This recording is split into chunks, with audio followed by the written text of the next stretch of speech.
Hello, hello, you beautiful people. I hope you are well. I hope you received me all loud and clear, guys. They've changed all the buttons on my system, which really threw me earlier. So if you saw a random window or two pop up, you know why. But you like the Q&A feature? It's awesome, Ricky. It's the first time I've tried it, so we're trying lots of. You know what I'm like. I can't leave new toys alone. So yeah, I'll try a couple of things like that. We've also got a feature I was going to run over on YouTube regarding a poll.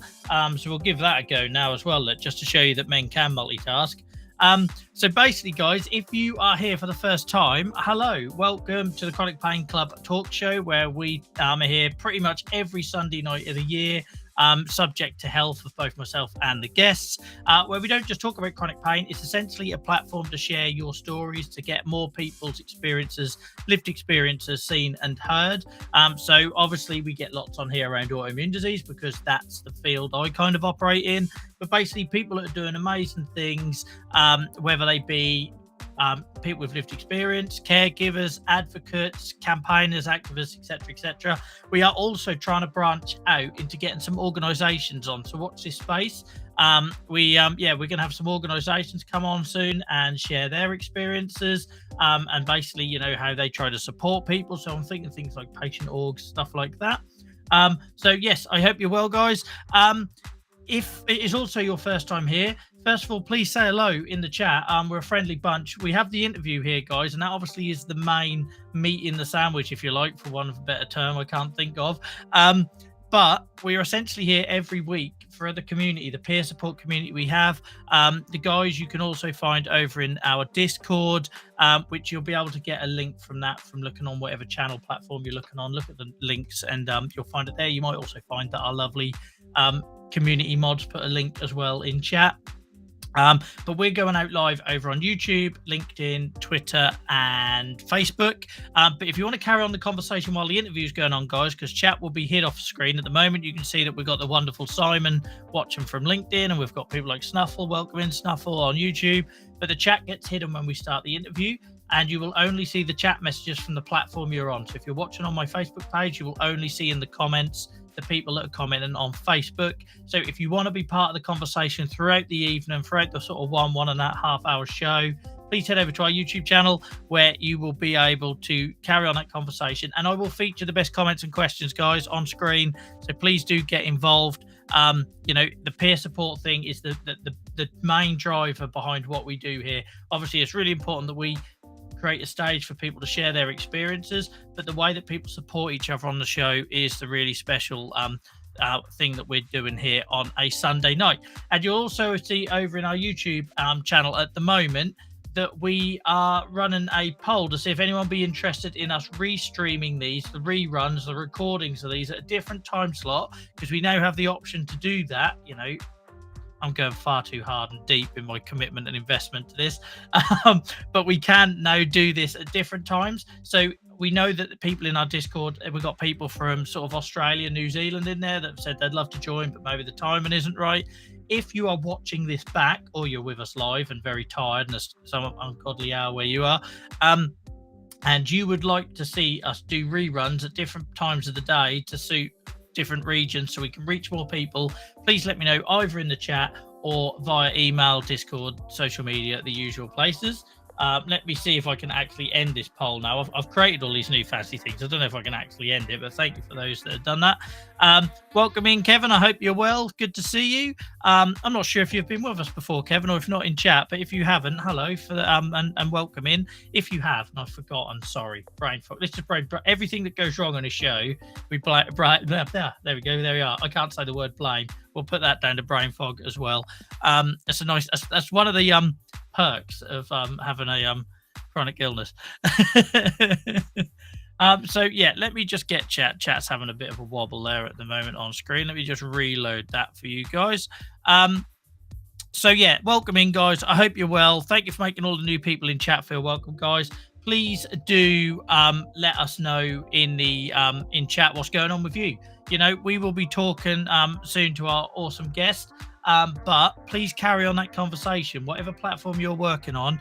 There's people here in chat, particularly in YouTube, the likes of Snuffle, Ricky, Nia, Sai, that are here to try and support you guys. They're wonderful people. They're always interested in lending an ear.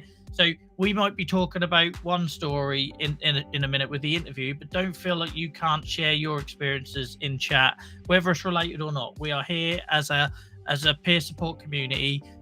Please do get involved, and please do share.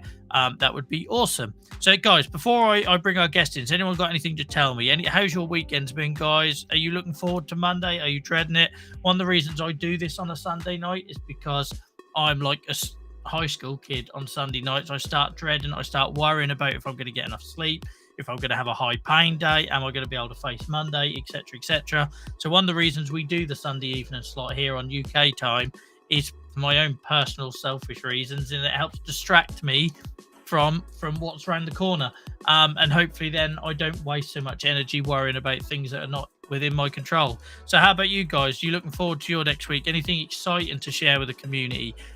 Anything you've done this weekend that's awesome we could hear about? Good news stories are always welcome, because obviously we have quite a lot of tears on this show, naturally. Good news stories in chat are always welcome. I ate a lot of chicken wings yesterday, Joel. Well, to be fair, you were at something called Wingfest, so I think if you went there and were shocked by the quantity of chicken wings, you'd unless it means something else. Imagine what else could Wingfest mean in terms of a festival. I'm trying to get creative now. Like, you remember them Victorian old movies of people trying to fly off buildings with like actual bird wing replicas? I've got that in my head now. Like Wingfest just being a load of guys with too much testosterone and lack of common sense jumping off towers. Welcome in, Lauren. Lauren, happy birthday, guys. Give lots of love in chat. I know it's Lauren's birthday. I don't know if they want me to announce that, but I just have. Happy birthday, Lauren. I hope you're having an awesome day. I say awesome day. It's probably only halfway through the day where you are. But happy birthday. Welcome in. It's great to see you, especially, on your birthday. Guys, my voice is getting a bit dry, which doesn't bode well. So I'm going to need to bring in our guests shortly so somebody else can do some of the talking. I haven't streamed for a couple of weeks since come back from Singapore, apart from one chronic pain club last week. I've took my foot off the pedal a little bit to recover after a bit of burnout, and my voice has not caught up yet. Thank you for the love for Lauren, guys, in chat. Really appreciate it. Right. Are we ready? Oh, Gibbo's in as well. Welcome in, Kevin. I hope you're good. I was talking about your relative today, family member. I don't really know how much you want to say. And I called them Kevin twice in general conversation. There is absolutely no way I'm interviewing your brother without calling them Kevin. Just, I don't know. I'm gonna have to put a big post-it note on my screen. I went to London with some friends this week. We played mini golf. I got a huge tank of strawberry to create. Oh, nice. By mistake, that doesn't sound like a mistake. Snuffle, that sounds like an awesome bit of luck. K Trainer's in. That's my tale. Gibbo 1 and 2. Right, I've just seen the time. I need to get my guest in. I don't want to keep them waiting, but it's awesome to see so many of you in chat, guys, particularly because I've took a bit of time out. Really do appreciate it. No one will ever understand unless they stream. In your head, you take a break, especially like a well-being break or whatever. You just assume you're going to stream and nobody's going to come back. Everyone's got on with their lives. They're doing other things. They had kids, bought a dog, gone on holiday, whatever it might be. And then all of a sudden your audience is gone. So I really appreciate seeing you back in chat, guys. I really do. So let's bring in our guests. So usual stuff, guys. I will hide the chat now. You'll still be able to talk to each other in the platform that you are watching us on. Please do that. I will feature the best comments and questions as we go along. Let's kill the music. And should we try and not mess up the intro? Because I seem to be having a good run with the intro. So we'll try and do that. So welcome to another episode of the Chronic Pain Club talk show. And if you're listening on the Joel versus Arthritis podcast, where we record these interviews live at 7 o'clock GMT in UK time over on YouTube. I'm delighted tonight to be joined by somebody I know very well. So this feels like a really comfortable interview for me. And hopefully some of that rubs off on them, as I'm sure they're a little bit nervous sharing this side of their story. But I'm delighted to be joined by Chiara Lionel Salim, who I know from our psoriasis advocacy, but will be here tonight to talk about their experience with transverse myelitis and just generally being an awesome chronic illness warrior. Welcome in, Chiara. I hope you're well. Hi, Joel. Hi, everyone. Thank you so much for having me, and I'm very excited. Also nervous to share about my story. I must admit, I've heard you share your psoriasis story so many times. It was in the while we were chatting off air. I've seen a different side of you sharing this side. So I'm really interested to sort of to hear that, and not the sort of, we share our story so many times, don't we? So it's great to hear another angle. But thank you for joining us, guys. We're really privileged to have somebody like Chiara join us. I recently watched her speak in Singapore. I've seen her speak elsewhere. We've done projects together, and yeah, just you share your story beautifully, and I'm really looking forward to hearing it. And I hope this isn't going to be too much of an emotional sort of toll on you, because I appreciate you've shared a lot the last couple of weeks, as we all have a little bit. So Apologies in advance if I make anyone cry tonight. that's fine. Emotional connections are good. Yeah, it means we're doing something right if we're sharing those experiences, because ultimately that's your truth, that's your experience, and if we make an emotional connection, we've got more of a chance of like tackling stigma and helping raise people's awareness and all of those things. So I suppose before we get into the specifics with your story tonight, for anyone that doesn't know you like I do, and for anyone that wasn't with us on previous streams for like World Psoriasis Day when you kindly joined us, do you want to maybe give us a bit of background about who you are, where you're from, and also I should have said in the introduction, I'm very grateful for you doing this in your second language. So yeah, thank you. Just maybe tell us a little bit about yourself. Okay, so hi everyone. My name is Chiara Lionel Salim. I am actually from Indonesia, but I'm currently living and working in Estonia.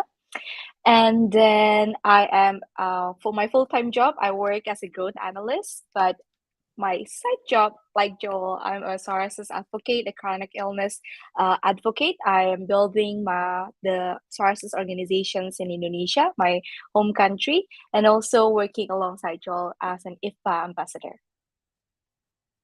Brilliant. So you've done this so many times before, it just comes naturally.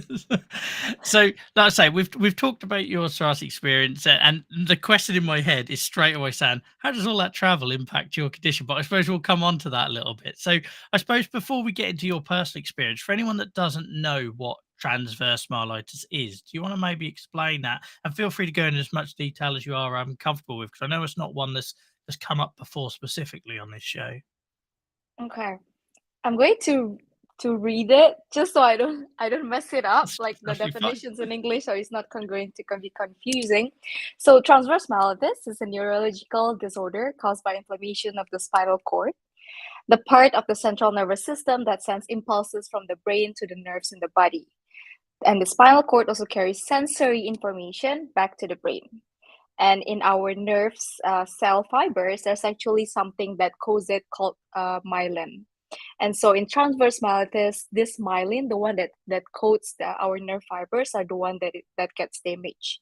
When the coat gets damaged, it cannot send signal properly from the brain to the body and reverse back from the body to the brain. So what happened is that our nerve function gets damaged. It's kind of like what we experience, what I've come to learn is kind of similar with someone who gets a spinal cord injury, let's say, and so we can get paralyzed. It damages our motor function, our sensory function. So I wasn't able to move at all. I wasn't able to feel anything, and that includes all of our organs too. It can damage our organs, since our organs also uses the nerve function.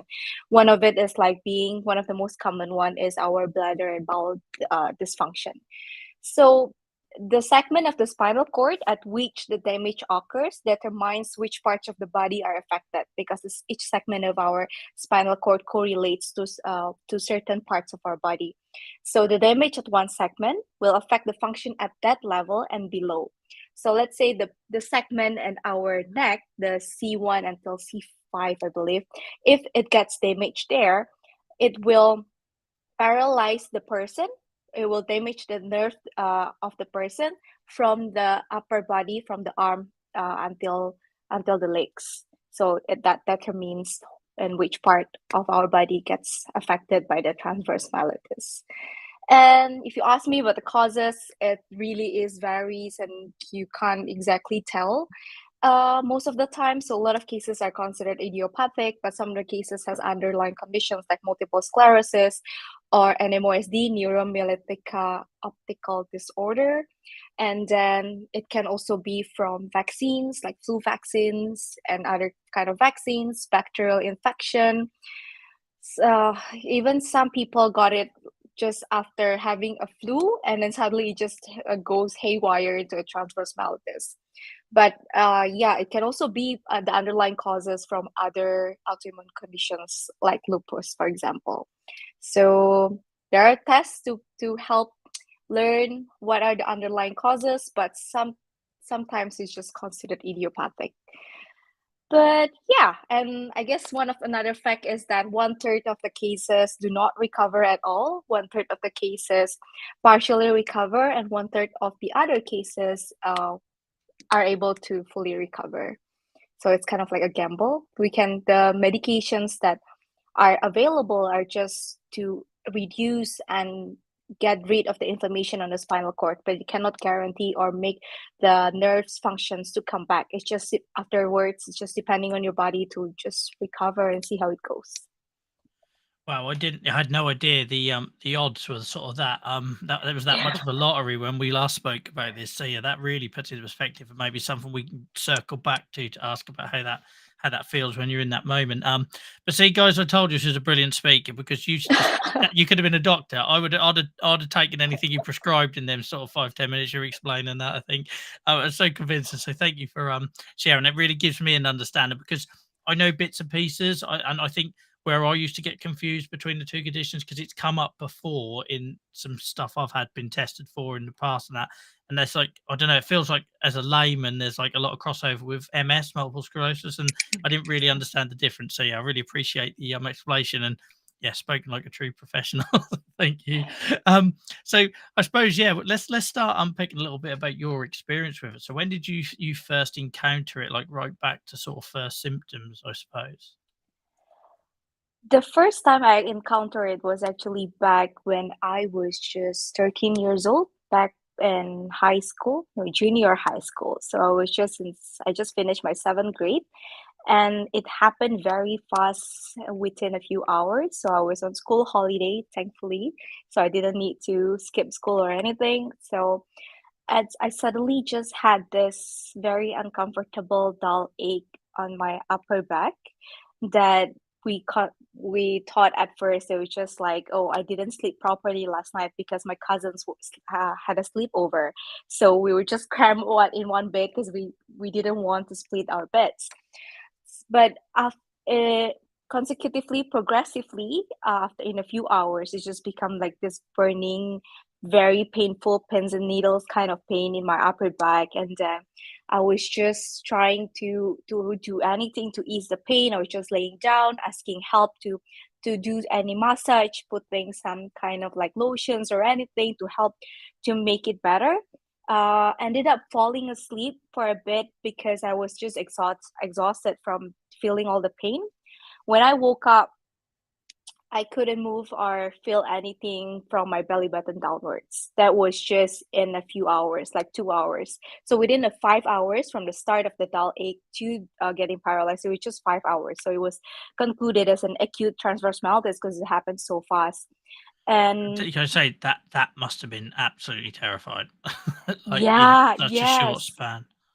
it was it was it was crazy terrifying in the sense that I woke up and then I just couldn't feel anything or do anything. I couldn't move, like nothing happened. It kind of feels like the signals that I'm sending from to my brain, kind of like there's a block around it, so it's not being sent out and nothing happened. When I try to move my legs, I ask my leg to move, but there's nothing happen. It's just there's some kind of like weird block around it. So yeah, we just rushed into the hospital. We couldn't exactly get any clear answer since it was also already late night. But one thing for sure that I I couldn't pee. So I couldn't urinate, and then it has been hours, right? It has been hours and I haven't urinated at all. So my tummy was bloated, it was very uncomfortable and everything. So before doing all of the tests, we ended up putting in some catheter to help me urinate because it can get dangerous if the urine comes back to the kidney and everything, right? So the next day we did MRI, the first one with contrast and the second one without contrast. and both results were inconclusive, said by the doctor. So I ended up doing a lumbar puncture, which was very scary. As like a 13-year-old, you're being told that they'll be poking a needle on your spinal cord to take out the liquid and everything. Um, the in Indonesia, to get the lumbar puncture for certain complex tests, we couldn't do it in Indonesia. So the test had to be sent away to UK, US, and Singapore. Oh wow. So that took time. That Yeah. needed time, right? But it was like, I'm here right now, paralyzed with no answers and everything. So we only had like the very simple results the next day. The doctor told my parents that we think maybe your child has transverse myelitis. The virus, the bacteria, this condition, we can get rid of it, but your daughter will not walk again. That was very Oh, heavy and very shocking and very confronting to my parents, right? It was just he just straight told my parents that, yeah, we can get rid of the virus, the bacterial, whatever is causing this inflammation, but your daughter won't be able to walk again. how do you and the thing is as well, they're supposed to be your sort of rock and trying to support you. And imagine hearing that information. I don't know how much of a part of the conversation you were in that, but I was not at yeah, all. So that's probably this not was a like, bad thing on this yeah, occasion. Normally, we would advocate for involving the patient, but on this occasion, probably not a bad thing. yeah. It was too much for a little girl to just suddenly being told that you will never walk again. Mm. So yeah, then my parents were just like trying to find second opinions and everything. So we flew to Singapore with me the next day, and I think, yeah, I guess this is like highlighting one of the problems in healthcare access and the quality in Indonesia that is still lacking compared to other first world country. That we take one day, I did one MRI with contrast, and then the doctor can straight tell me what's wrong, and can straight tell me this is transverse myelitis. It's from the T2 to T3 segment of my spinal cord, and this is what's going to happen. What we're going to do for the treatments, and this is the treatment is just basically to reduce and get rid of the inflammation, and then afterwards, like there is like this thing called golden period. So the faster you recover, show signs of recovery, the better is your chance to recover in the long run. So it was like he explained to us about like the expectations, what we can this is the kind of scenarios that could happen and everything. And at that time, after 4 days of high steroid injections, I was able to learn to stand back up again. So within 1 month, I was able to walk pretty much normally. I was Mhm. able to go back to school when the school year started, and I was able to learn to control my pee again, because it's not just about being able to urinate, but it's also about being able to use muscles to Yeah. your pelvic floor muscles and everything. So I could say that afterwards I went back to 90% being a normal kid from the transverse myelitis. And from all the tests that we did, it all came back negative. So it concluded as idiopathic.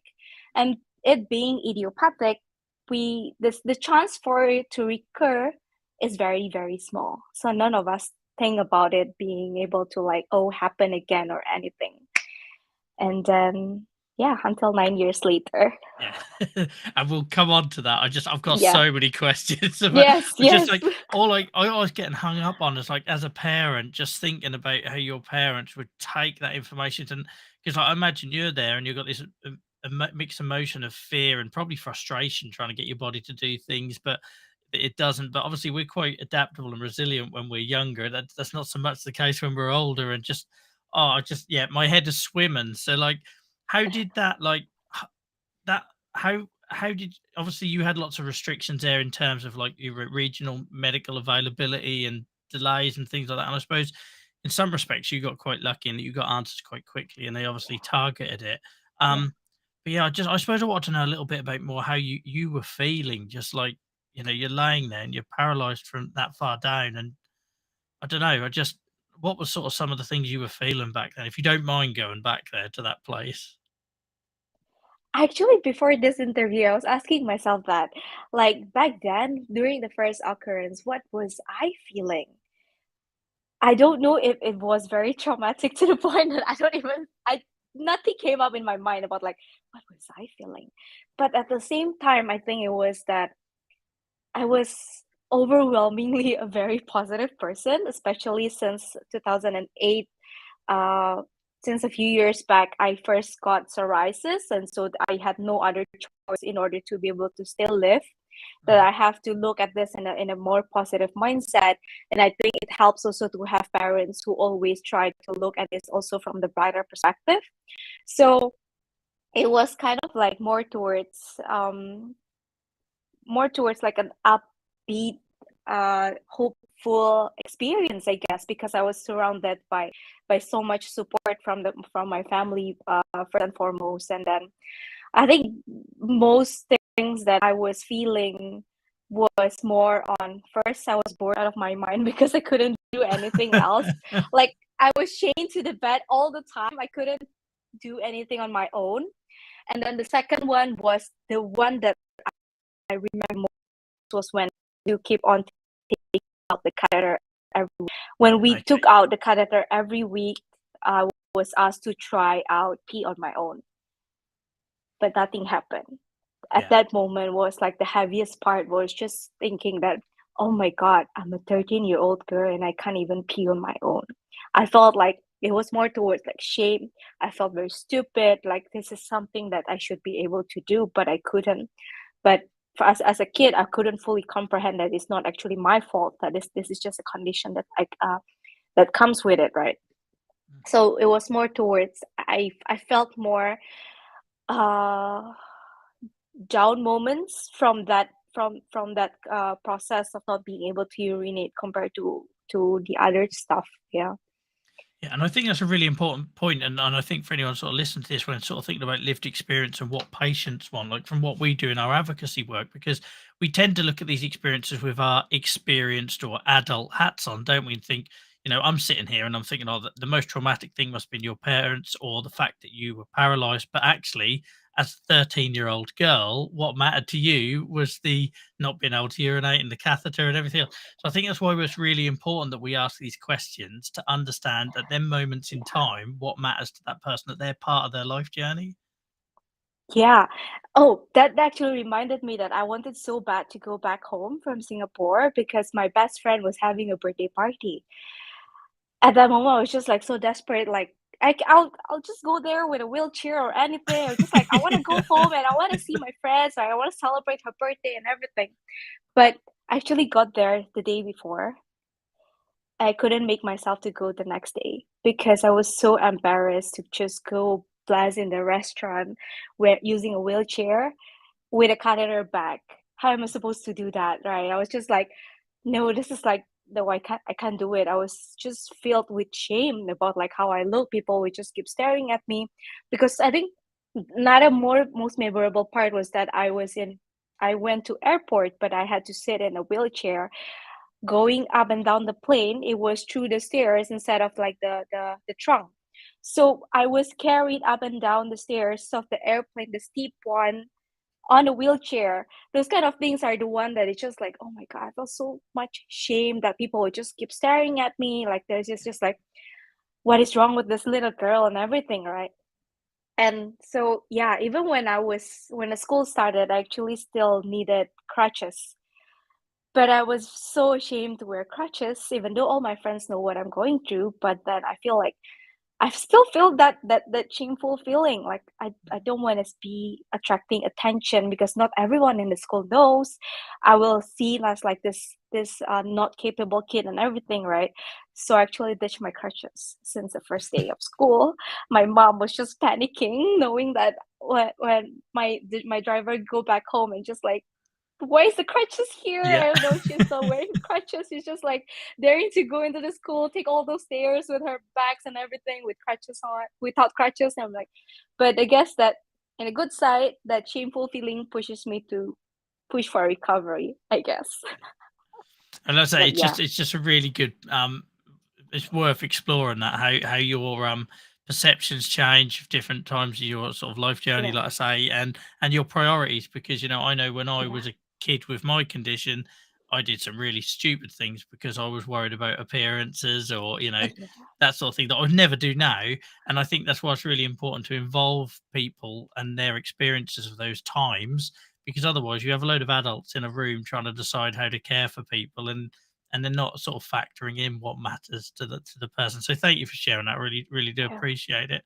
Um, so I suppose, yeah, and then you carried on thinking, oh, okay, I got psoriasis now, but that's the end of the whole transverse myelitis thing Yes. until I don't know how you're so positive, by the way. Chiara, guys, is like the most positive person I've ever met in person, through my advocacy, and I don't know how they do it, but yeah. So I suppose things carried on. You thought that was the last you'd seen of that until what happened?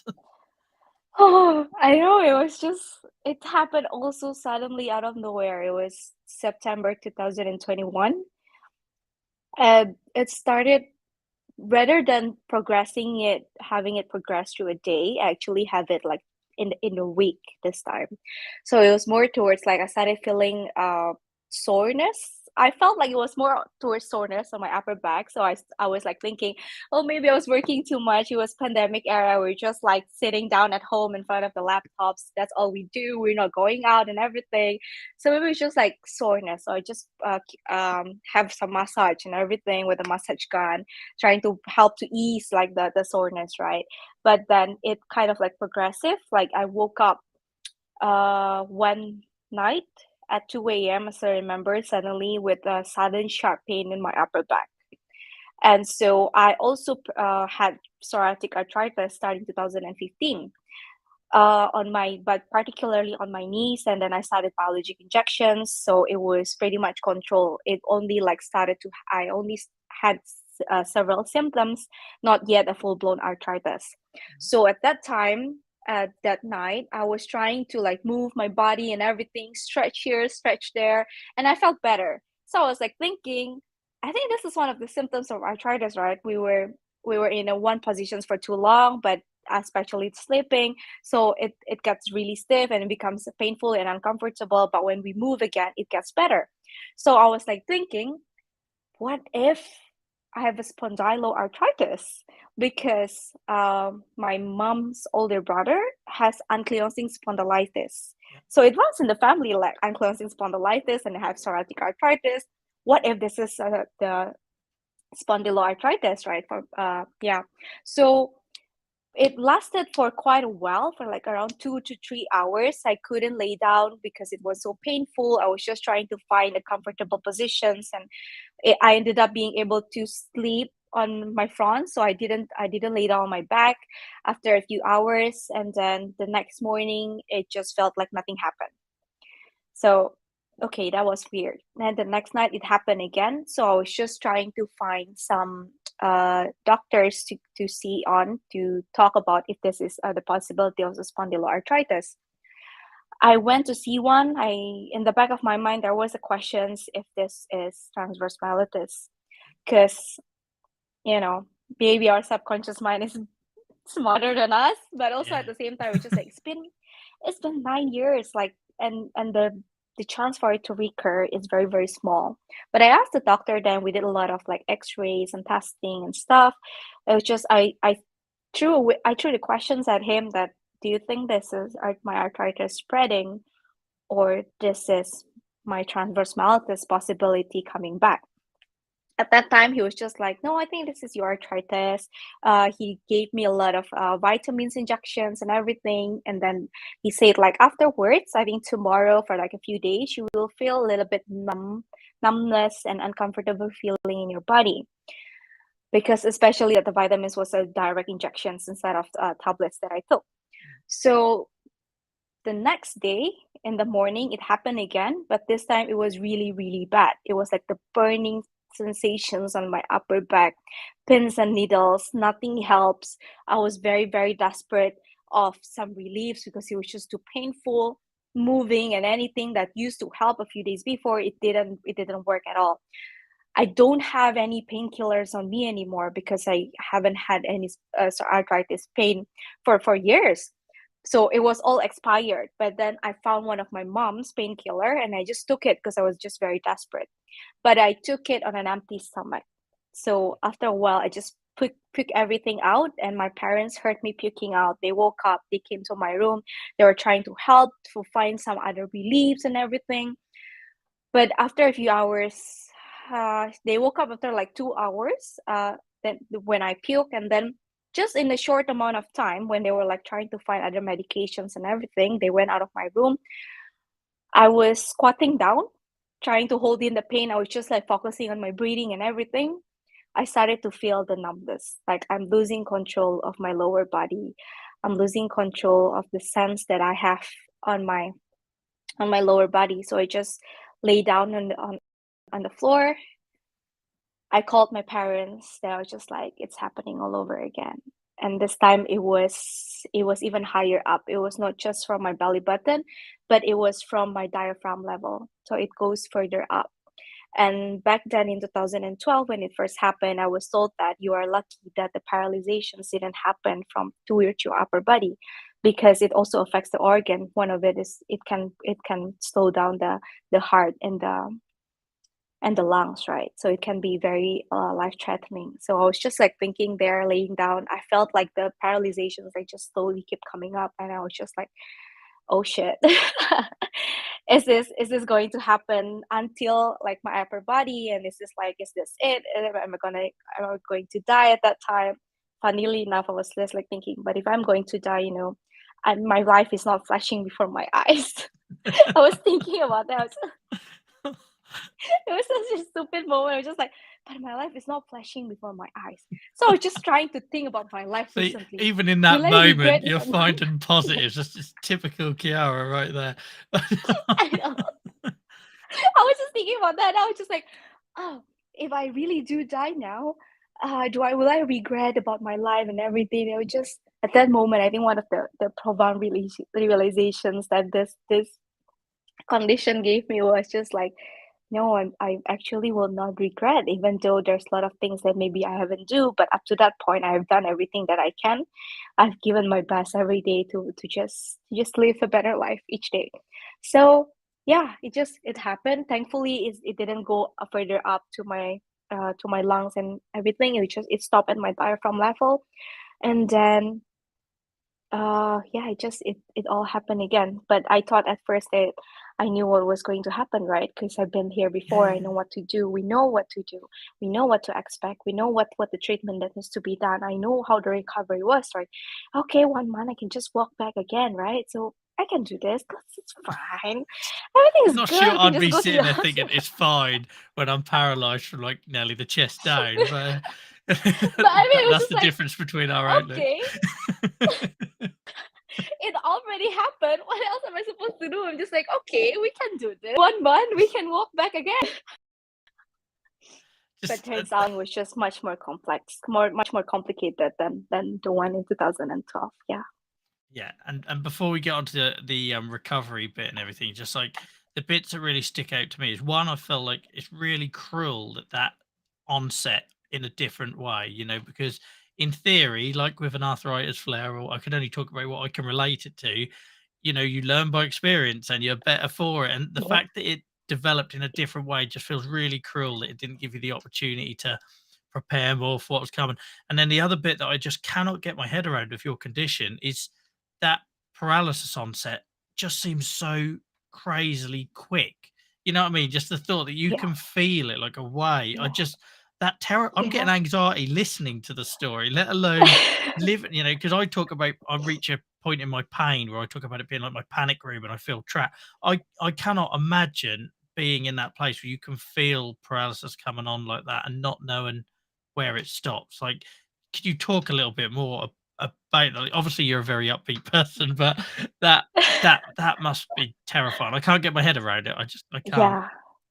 Yeah. Yeah. It becomes a trauma now whenever I'm in an uncomfortable places, and let's say dentist. Mhm. I had some work done in my teeth. They gave me like anesthesia, so it's just like half of my face was just numb. Yeah. I was on the verge of panic for hours Yeah, I can because imagine. I'm just like, this is a very familiar feeling that I had gone through, and it was a very terrifying condition. So when I was just there, it was just like it woke up subconsciously a lot of the feelings and the anxiety and all the bad memories that came with the transverse myelitis when I was first paralyzed. So I think it kind of like it again. I think because I'm a very upbeat person at that moment in time, it wasn't something that I thought about, but it definitely the body keeps the score, right? So it's something that becomes a subconsciously a trauma whenever I'm in uncomfortable positions where I cannot move my body, or like losing control, like for example getting a facial. It's painful and I couldn't move, like it's just I was just there paralyzed there.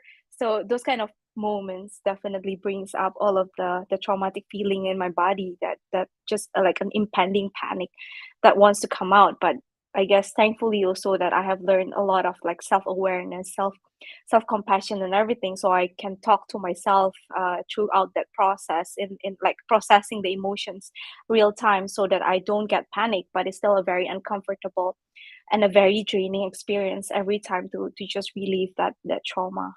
And it's really important you talk about that because we have it come up on the show quite a lot, and it's an experience I've had myself in that, like, you know, we're resilient and we learn from experience and everything else, but some of those traumas don't show their head until years Yeah, down the line. It could be the most random yeah, thing that yeah, triggers it, and that's important for people to remember that these experiences, like, your body might, learn from that lesson, and you see the signs that, yeah, but I love that term. Your body keeps score, like your mind keeps score, yeah, doesn't it? In those yeah, experiences, and yeah.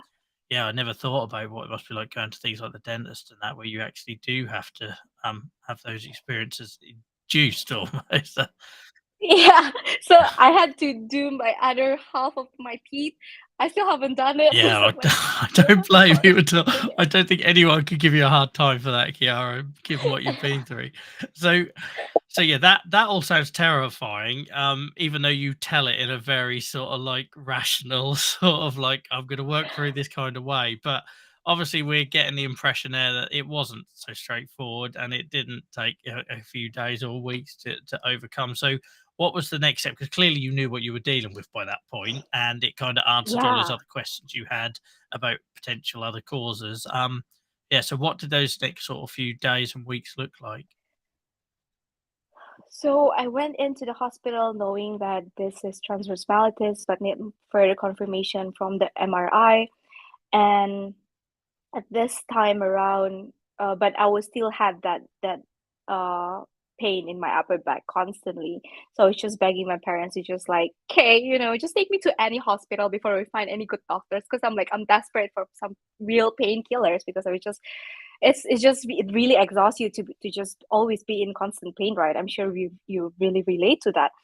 So it was just like it's more towards like frustration of like I want to get out of this painful feeling, to just like let's get this over with, let's get the show on the road, let's get to the hospital. But yeah, it took some time to figure out which doctor to see and everything, at this time around. And when I went in, I was just begging them to just like give me the shot of the painkiller. Then the nurse was like asking, it can be pretty painful if I shoot it straight to you instead of like using an IV. Yeah. And I was just like, I don't care. I need it right now. Just like I'll bear through the pain of burning sensation when you inject it to me. Then yeah, we had a MRI, but that was another traumatic experience, because I had to do the whole spine plus my cervical. So it was 2 hours total for the MRI. Being in that little machine there, it was still COVID, so I firstly wear masks, so it's Oh, very yeah. Anyone suffocating. that hasn't done an MRI of a I mask on will not appreciate how claustrophobic that is. It's horrible. uh, Even without mask is already horrible, and with mask on, it was just like it's so much worse. It was just like I was my body was still in a very uncomfortable feeling. I just had to be there. It was certain parts of my body, because the room is very cold, but the machine is actually very hot and very loud. So certain parts of my body was just feeling very hot and sweating all around, with my throat being very dry, and the sound of the machine, even though we had earplugs on, it was just so loud. So it was just it became a up to now, they're still one of my most traumatic experience too, to feel that, to be trapped in that space. I was just keep telling, like, trying to tone down my anxiety and my panic, like, by like, okay, it's okay, let's just count to 10, let's just sing what song and everything. We just like to get through like minutes by minutes without fully focusing on what's going on. But that was 2 hours still without contrast first. I didn't there was like a miscommunications that happened. I was like, we agreed to do contrast straight, like, why, like, I'm not going there for another 2 hours because of this, it's like, it was just like, it was very traumatic. It was very suffocating. I went out, I asked to, because there was a bell that we can ask to be pulled out, right? So I asked, I was trying to postpone uh, punching the bell, but at the end, I think like halfway through or something, I asked them, I begged them, just like, can I take off my mask, because it's really bad. Like, this is very, very uncomfortable and very heavy. And afterwards, after all of it is done, I was just like drenched in sweat. I was very tired and everything. I was like kind of like delirious, because I was just like in a very weird mental space for like 2 hours. And then they were like asking me, so are you good to go for another round to do with contrast? And I was just like, no, I'm not. It was also late night. I was just like, no, I can't do this anymore. So the nurse was just like, okay, let's take a break, right, and do this tomorrow. But the issue with it is that um I would be in a different position. So there could be a chance of like not being able to align the non-contrast with the contrast version of the MRI. So there was a risk that of course I'm willing to take. I'm just like, like, just get me out of here. So the next day when the doctor came and then like talked to me about like doing the MRI with a contrast, I was so very surprised of when I suddenly just bawled my eyes out, because I think before my mind really processed of what I was feeling, my body was already feeling everything, and then the mention of doing another MRI was just like too much. All this while, I always been someone that's just like, okay, if this is a medical procedure that I had to do, then I'll do it. It's not something that I always like. I think about it so much, or I'm afraid of. But at that moment, that's why I was so very surprised. I was just like, I suddenly bawled my eyes out. I was just like, I can't do that. And then so we were trying to find ways, like my parents were trying to find ways to not have done it. Like, is there, like, let's see how the non-contrast results are and everything. But since we already know that it was transverse myelitis, most likely, so I was already started this the high dose steroid, and I had doubled the dose of what I had back in 2012. But at the end, I still needed to do the MRI to be able to make sure where the lesions are, where the scars and the damage are in my spinal cord. And So presumably that would give you a bit of an idea of what you're going to be left with, and everything yeah, else. yes. So we compromise. We're not going to do the whole spine and everything. We're just going to do a certain section of the upper back, since we know that I had the paralyzations came from the diaphragm downward. So it's kind of like a rough idea of where it is. It's just to be safe to check if there are other lesions in other parts of my spinal cord. And what actually was needed also is the brain MRI, because like if it's MS, the underlying condition, MS actually has the lesions of the myelin lesions also in the brain. And so yeah, we negotiated.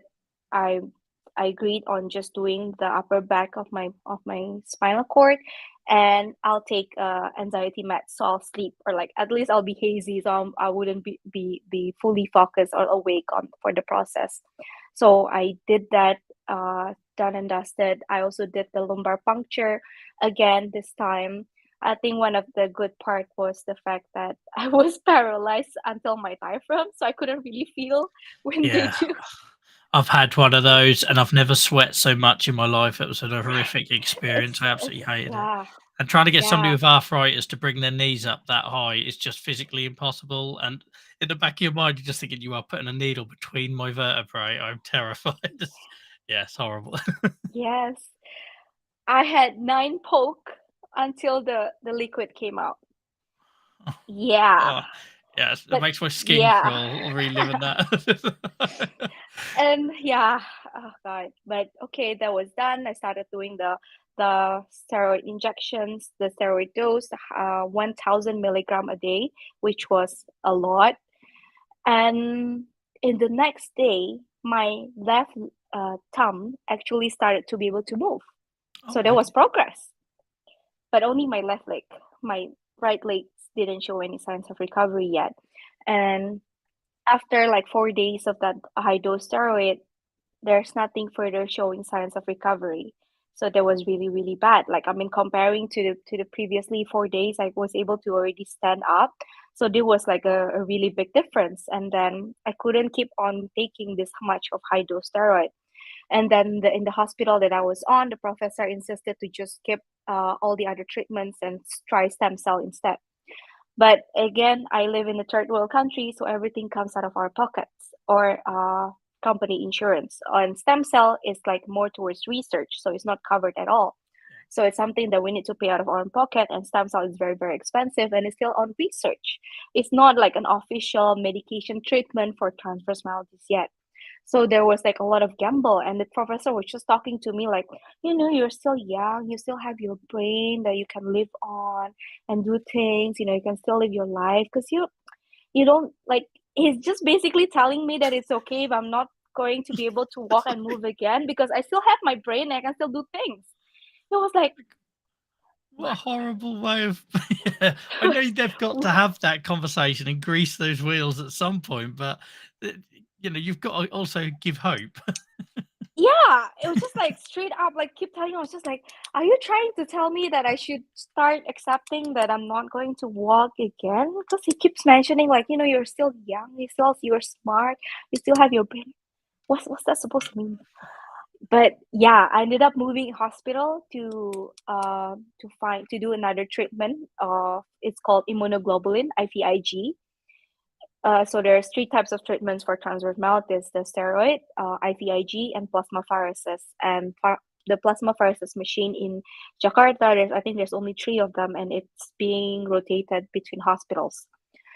So it's not just something that you can get out of any hospitals or what, but IVIG is something that you give through IV.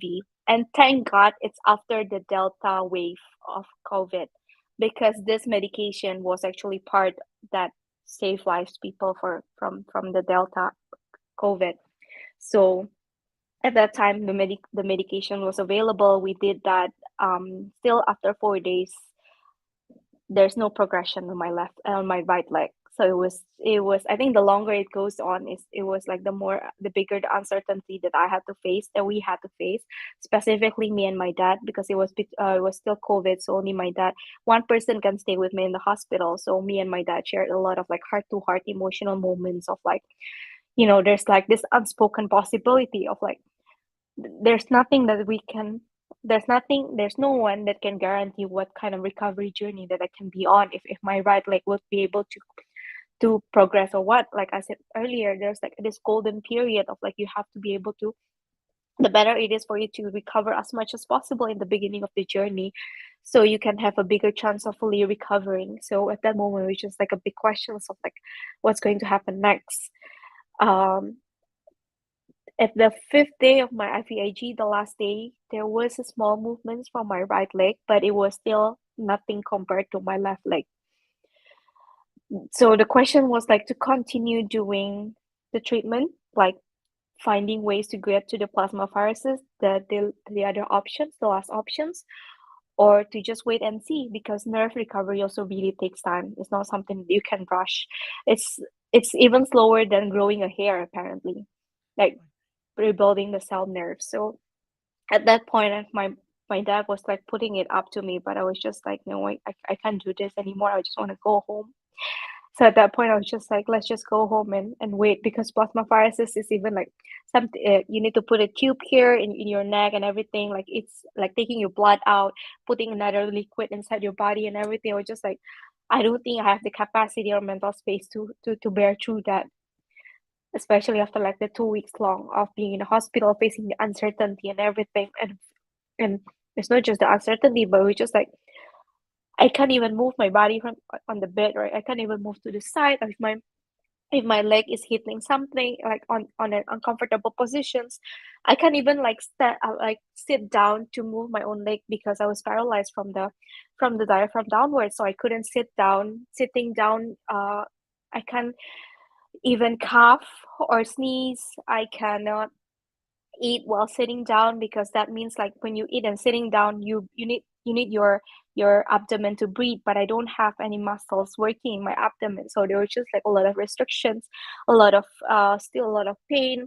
And then there's this thing called MS hug when my abdomen was felt like it was very tight and feel very uncomfortable. It's like wearing a very tight pants all the time. So it's just like I just wanted to go home and be home. And then afterwards it was just like trying to see how it goes, literally like starting physiotherapy at home every day, and do as much as we can, like stimulate the muscles. No more medication, just vitamins. And then just a lot of physiotherapy and praying and hoping how much I can achieve. It really took a while. Like the progress, I feel it like months, like weeks by weeks, every few weeks rather than like days or like within 1 week. So I think that the hardest part through the recovery was just like feeling all the other symptoms that I didn't feel before in the first attack, and now needing to deal with that, discovering what are these symptoms, how am I dealing with it, and if it will ever go away or this is something that I have to live my life with. It was just really dependent on people. I just want to take a shower, I just want to take something, and everything was just like really needing asking people to help on every single thing. And it was just like really surrounded by, I think, a lot of impending darkness that I was really at one point on the verge of just falling over. And I really feel like I was standing on the edge of the cliff, that if I really allow myself to feel, I will fall really deep. I think I can get back up. So I was just like really trying to hold myself at the edge there and not and try not to fall. So yeah, I'm so sorry if this is taking so long. No, it's not. And I was going to say, if you need a break, then please do take. I appreciate how emotional this is, and I don't know. I don't know if maybe because we're friends or we know each other. I'm finding this so hard. So, guys, if anyone's watching this live, I know this won't apply if you listen back on the podcast, but I'll try and do something similar in the podcast notes. If anything we're talking about here has affected you or is impacting, and Yeah, you need signposting support, guys, then please do get in touch. Because yeah, this is it's so real, and you tell it so beautifully. And I think what's really proper hit me and like gut punched me is like you've talked about being so positive and your outlook on it and that sort of upbeat approach, and then when we get into the experience, you start to sort of like, we're never going to fully relate or understand everything you went to, but you start to see the real impact and the lasting yeah, impact it had. And I can't even like imagine what it must be like to be paralyzed, let alone be paralyzed, but also have to process being in pain like that. That that's as someone who's dealt with neurological pain, I know how much that can twist your head. I can't imagine what it could be like in that situation, and to do all of that through COVID and having limited access to people and all the stuff that any of us with autoimmune conditions went through during COVID anyway. That's just, yeah, it's so rough. And yeah, obviously I was sort of following bits of this on your social media at the time, but I probably like I'm having this massive wave of guilt now that I probably didn't fully appreciate just how difficult that was. And for you to come out the other side and be as amazing as you are and as such a great advocate, and wanting to share this sort of thing, I think it just says so much about you. And yeah, and thankfully, that brain of yours that doctor may be a little bit insensitively mentioned is still very, very much valued. So I'm you trying to know I'm what was trying to like, lift you a yeah, little bit. That's hard. I appreciate it's the very hard for you to share that. yeah, the craziest part that I think about is like once I went back, came off from the hospital, it was like around beginning of October. 29th of October is World Psoriasis Day, and I was building this platform. I was actually starting to just build the team around it. And I still had the energy to go on meetings and like try to came up with some campaigns on social media for World Psoriasis Day, and we did this really beautiful campaign of from a song of a local singer. It's translated to we are strong people, like kita manusia kuat, we are strong people. So a lot of them just like created reels around it, sharing their journey, and it was just like, I think, one of the thing that kept me going, in a sense, that I have this community, even though it's a different disease, but these people like needs me, and I'm doing some, and I'm still needed here to be able to do something to help other people. And that was something also, the conversations around it that I had with my dad in the hospital, that it's just like there's something, there's a purpose behind this what I'm going through right now, and maybe there's this something that can lead us to be able to contribute back to the society even bigger, and be like reach out to other TM patients. I like to call transverse myelitis TM, is like the short version of it. TM patients, and be able to like give them hope, even though we cannot give them the certainty of recovery because everyone is different, but maybe like give them hope, because we know what it is to go through this, and we know how it is, how it feels like to not have the kind of informations, or like something that can explains all the different symptoms, because it's a lot of things that you never even thought of, in the way your nerves really functions in your body, and how the little things your nerve functions in your body. But yeah, I also have to give a lot of it to my parents. Yeah, they're amazing. Yeah, they're amazing people. But and you're a product of them as well. And then I think it just shows what an awesome family unit you guys are. And it's like, I know, like your other family members that I follow on social media, yours, you're all doing amazingly inspirational things. And I'm just sorry you had to go through that experience for you to sort of find that voice. But Yeah. I think I just really want to emphasize how important what you're doing is, and to have the energy, because it is draining. Um, the viewers won't know this, but before we joined off air, I was sort of telling you I have been sort of burnt out the last couple of weeks since Singapore, and that's me talking about my skin and my joints aching a bit. It's not me talking about going through being paralyzed and not knowing if I was going to be able to walk again, and these sort of things. And it's absolutely exhausting, and people don't realize how much yourself you can give in sharing this. So, one, on behalf of everyone, I'm so grateful that you do. Just remember to take care of yourself. And I promise you, I will try and share this and little snippets of this conversation as far and wide as I can, so that you can reach those people you try to reach and raise awareness, like you do anyway, so brilliantly on your own platforms. But I feel like I've got a duty now to try and get your story out there as well, to just try and if there's some sort of shining light at the end of that, terrible traumatic, there's no other way, I can't find any nicer words for it. Yeah. It's hell, Yeah. what you went through, and Yeah. for you to come out to be so positive. I suppose I've got lots of questions, but I'm conscious of your time, and more importantly your energy having to share this. I suppose the last thing I wanted to ask, maybe we do a part two when I ask all the sort of finer points, but what is like outlook? Do you still live like every day, like worrying that that's going to happen again? And also, I suppose, how does that fit with living with something like psoriasis, psoriatic arthritis, where you are going to feel pains and things like that? Like, how do you process that, and the outlook of that condition, or that sort of repeat event, I suppose? Do I still live with the fear of it recurring back?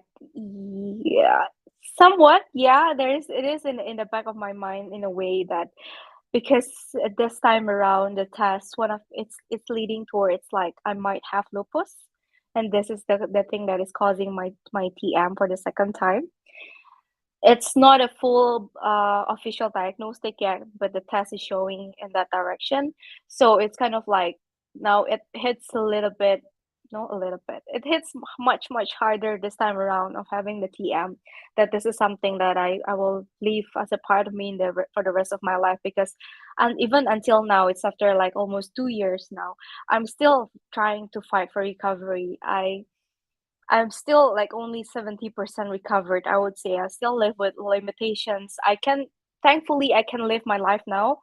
I think the crazy decisions was moving my life from Indonesia to Estonia to chase my dreams after being able to, yeah, to be able, I was just like, that was like one of the promise that I made when I was paralyzed in the beginning. I was just like, if I'm able to recover from this and live independently again. I want to chase the one of the biggest things that I really want in my life, which was like to try and live in Europe. And I did that. The opportunity came to me. I kind of felt like it was like a gift from life itself after going through that. I could barely walk long distances when the opportunity came and when I moved here. So it was just like I think I was crazy. But really like the I want this so bad. I want this really bad to be able to go to Europe, and it's not something that and it's not an opportunity that can come like twice or thrice, right? It's a very rare opportunity to get a job that wants to pay for your visa and your relocations and everything. So I just took the leap of faith, and the fear has always been there, the fear of like how am I going to live abroad alone if anything happens to me and everything. But I think I've grown the confidence of knowing that I am capable of going through whatever life throws at me. It's something that is like it's not easy, but I know I'm capable. So and I embrace kind of like I learn to embrace whatever life is, the good and bad. I think it's just part of life. It's something that if I have to go through that, then let's get through that. And definitely a lot of down moments too, in a sense that a lot of grieving of the kind of things that I lost, the kind of things that I still cannot do, the kind of limitation that I still need to live with. But I think the point that I've come to learn is I really prioritize living and enjoying life now. Like how much precious it is to be able to just walk. Now every time I can just like go on a hike or like trekking or just be on the seaside looking at the oceans, which has always been like a really big thing to me. It was just like, oh my God, this is unbelievable. 2 years ago, I could barely walk around my house, and now I'm here, like living on my own, walking long distances and everything. So it's just like, isn't this proof of the fact that we can, how resilient our body is, how resilient we can be within our mind. And if we choose to keep on fighting and to make things work, there is always a way. And the fact that I think above it all, life is still life is still so good. There's this quote from a TM patient, like a little kid. His name is Dylan in US. He said to his mom once that it was just like, aren't I one of the unlucky lucky ones? I think it's a perfect balance of like acknowledging that, yeah, getting sick is something unfair, something unlucky. But above it all, we're still very lucky that I can still have access to medications. I can still have access, I can still have a lot of good support system and everything. So it's just like a balance of both worlds. And I guess, choose to just take it one day at a time and make the most out of it. Because, man, I can walk now. Yeah. Just phenomenal outlook, phenomenal human being, amazing friend, and someone I've very much needed over the last year. And I can't help but think I'm sitting here listening to you, and I can't help but think when I'm still doing this to 20 people in 10 years' time, we're going to be sitting here with the trajectory you're on. Saying, do you remember we had that Chiara on? And I know she's X, Y, and Z, like completely unreachable, and forgotten all about me. And I'll always you know be what I mean? It's just like reachable to you. I can't help just like I say the trajectory you're on to do what you've done, to move to Europe at your age and when you were still recovering after everything you went through. I think if that doesn't tell people who you are, and that them employers that brought you over, and they clearly know the special person they've got as well. I'm really conscious of the energy you've put in for this and the time and everything. So before I let you go, and we never see you again because you're far too big of a deal for us. No, Uh, do you want to just let people know never. where they can find you? I will share it in the video and the podcast show notes, but just let people know where they can find you online. Okay, I'm mainly on Instagram. It's called Lionel, so CHI Lionel. And also, if you want to learn more on transverse myelitis and everything about the more informations about it, we do have a Instagram account for it at transversemyelitis.id. And for psoriasis, it's at psoriasis underscore ID. But for psoriasis, it's mainly focusing in Bahasa Indonesia because that is our main focus for the community. But yeah, Brilliant. And I say I will put on. and I guess if anyone is also going through transverse myelitis or MS or anything, feel free to just reach out, because it's I know it's heavy, and it really helps to have someone that has been through it also, even though I cannot give you the certainty or anything, but it's just like it helps to ease the burden, that to answer some questions, so to have someone to relate to in a way. So yeah.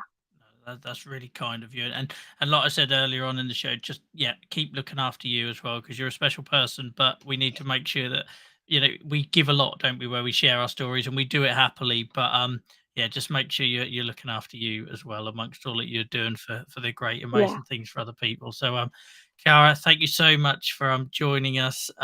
It's been amazing. I knew it would anyway, but yeah, I feel really emotional after this. So, like I said, guys, if anyone else feels like they need a bit of support or whatever, get in touch, and we'll happily signpost you. But from all of us here, Chiara, and the lovely community here that have been putting all sorts of lovely comments in chat, thank you so much for joining us, and enjoy what's left of your weekend. Thank you so much for having me. It's been a pleasure. All the best for all the great work that you're doing. I really look forward to Brilliant, all of and it, I'll say the all the door is always projects. open if you want to come back, okay? But hopefully for positive Yes. reasons. I don't want to hear about any more episodes or flares with Yeah. positive reasons. Yes, please. Yes, please. Right, enjoy the rest of your day. See you later. Bye bye. Yes. Bye bye. Thank you, everyone. Oh, guys, I feel drained, and I didn't even come close to living any of those experiences. I feel drained. So, guys, thank you for all the comments in chat, and thank you for listening to what was a really hard story. Like I say, people don't. Oh, Chiara, you're breaking my heart. See Chiara wiping her eyes in the green room I have in my screen. I get a little preview of the guests, and I just I'm gonna message you afterwards to make sure you're okay, Chiara. But just give me a thumbs up if you're you're okay, you're good. Yeah, okay, cool. Breaks my heart. So yeah, guys, if that doesn't show what important things that we're doing here, I don't know what will. And and we do some of these shows, and it's a lottery. We'll do one and we get lots of viewers when we do it live. We'll do another one where we don't, but it'll take off. We never hear the end of it from Amy in the community, whose video I think is currently sitting on 6,000 views of her JI experience. I joke, me and Amy are like streaming siblings. But you know what I mean? We never know what the reach is going to get, and that's the reason why we put the effort into trying to turn it into podcasts and things like that. But I feel like this one is one I need to just get straight out as a podcast. It feels really important. It feels like people need to hear it. But conversations like that, I'd happily sit here and do it on my own as just a call. I feel so privileged to have that sort of front row seat in the conversations that we have here. So yeah, thanks for being involved in that, guys. Just a quick community check-in. If everyone okay in chat, just let me know if you're all good, or if anyone needs signposting to anything. If any of those sort of topics that we discussed tonight might have been triggering, particularly for the MRI one. I know a lot of us have been through that MRI experience, and I know obviously that is not front and center of Chiara's sort of horrific experiences. But for those of you that from an autoimmune sort of background will know what that's like, particularly for any of you like me that had to do that in the pandemic with a mask on, and if you had the whole head collar thing, that was horrific. I'm good in those machines. I've been doing them since I was a kid, but even I wanted to tap out of that one. So yeah, if anyone needs any support, guys, you know where we are. Reach out to myself or Nia Cheeks, or some of the names that you see in chat regularly. If you're watching on YouTube in particular, those guys are all more than willing to help and get involved. Sorry, I'm having a bit of an issue with chat at the minute, so it isn't. I'll try and refresh that to get it to come up on screen. But you'll see the chat in whatever platform it is that you are watching on. Couple of bits of admin, I suppose. There we go. We got chat messages come through again now. Sorry about that, guys. Couple of bits of admin. Next Saturday, because I'm mad, I've literally spent the last 3 weeks telling everyone how I'm burnt out, and then suddenly I've signed up to do a 10-hour stream next Saturday as a fundraiser because I clearly need my head examined. So next Saturday, I will be streaming over on Twitch, twitch.tv/Joel versus Arthritis from midday UK time, so GMT +1 BST, until 10 o'clock at night, because why wouldn't I when I'm burnt out like stupid? Internally, I'm shouting at myself.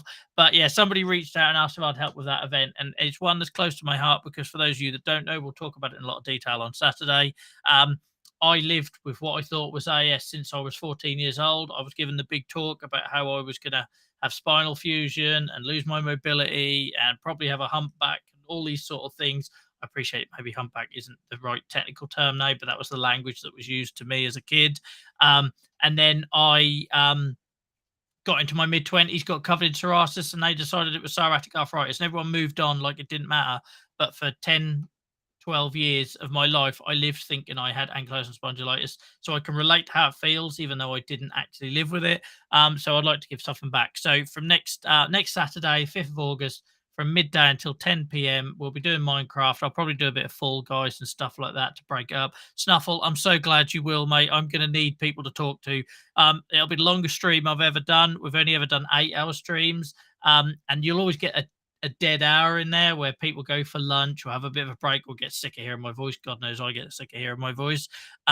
The thought of doing 10 hours if I'm on my own, that feels like a long marathon. So yeah, we'll try and mix up a bit. Minecraft, Fall Guys, even maybe a bit of Jackbox just to get me through the 10 hours. But I'd appreciate your company. I'll be over on Twitch tomorrow night and Thursday night, health permitting. I have had a bit of a mental health wobble lately, guys. I don't hide it. It's fairly obvious if you look at my social media posts. So if there's any changes to that, please head over to our Discord.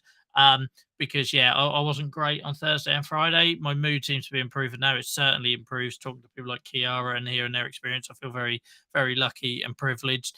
But you know, I try and do the street. I try and do this stuff even when I'm not well, because not only is it socialization, but it's kind of like my therapy. I feel like I'm helping somebody else. So even when I can't deal with my own situation, I can try and help other people, and that feels important. I'll bring the Snuffle crew with me. Awesome. Gibbo and I'll definitely join. Awesome, Lauren. And to be honest, one of the reasons we're doing the midday start rather than 9 a.m. is to try and accommodate some of you good folks over in the US, because our audience now is about 50-50 US UK. So yeah, I thought if we start at midday, I know you guys we're normally streaming at 7 o'clock, join us in your lunch breaks. So hopefully on a Saturday you can join us a little bit earlier in the stream if we start then. So I thought there was another bit of admin I had, but yeah, we're doing fundraising for that. That's not really the point. The awareness thing is important. Only give what you can, etc., etc. And I think that's everything. So I feel exhausted. I'm going for a lay down. I hope Chiara has got chocolate or wine or whatever it is that people turn to. I've got chocolate downstairs. That's what I'm going to do. I'm going to go play with the dog and eat chocolate. Guys, if anything is laid a bit heavy with you tonight on this conversation, with the conversation we've had tonight, please go and do the things that keep you happy. Go and check out my social media post from a couple of days ago about the stigma around mental health and not doing what keeps us well. My social media links as at Joel vs Arthritis everywhere. But there's a big stigma, especially here in the UK, around when you're struggling with your mental health. You shouldn't do anything. You should lock yourself away. You should lay in bed. You should shut the curtains, not have any friends, not have any social life. It's the complete opposite. If you're struggling either with your mental health or anything we've talked about tonight has been triggering for you, don't do that built-in thing where you feel like you need to isolate. I do it. I've got no friends these days. I've been talking about it quite openly. I'm trying to address that. I'm scaling back some of my advocacy to make space for that so I can have a hobby again, so I can reconnect with old friends. Because unfortunately, that's how our mental health works. We feel depressed. Our confidence goes down. We have anxiety. We have social anxiety, all these things that feed into that. And we end up withdrawing. And all that does is fuel the depression and the low mood and everything. So if you're off work, do something fun. If you're struggling tonight in general or because of the stuff we've talked about, go do something that makes you feel better. For me, it's writing, playing guitar, having these conversations, hanging out with you guys. For somebody else, it might be kicking a football around or going to a gig or seeing their mate down the pub. And don't be ashamed of that. If that's what keeps you well, go do it. Screw society. Look after yourself, as we told Chiara tonight, to make sure she keeps looking after herself as well, because you're all special to someone, and our minds and our mood might not make us feel like that sometimes, but we are. So, guys, take it easy. Look after yourselves. If you need help, you know where we are. And yeah, until next week, I will see you next Sunday if I don't see you on Twitch during the week before. Bye-bye.